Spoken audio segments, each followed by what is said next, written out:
Ship house Tennessee में वाक़ है। इस घर को कर्टिस किंग ने अपने बेटे के लिए बनवाया था।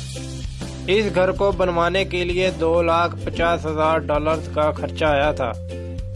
ये घर स्टील और सीमेंट से बनाया गया है। इस घर को बड़े अच्छे तरीके से डेकोरेट किया गया है। इसका मुहीत 2000 स्क्वायर फीट है। इसमें 3 बेडरूम जबकि 2 वाशरूम हैं। इसमें एक बालकनी भी बनाई गई है। कासाडो पेनिडो। कासाडो पेनिडो का मतलब पत्थर का घर है। इसे पत्थर का महल भी कहा जाता है। ये शुमाली पुर्तगाल में वाक़ है। इस घर की तामीर वगैरह 1972 में शुरू हुई और 1974 में ख़त्म हुई।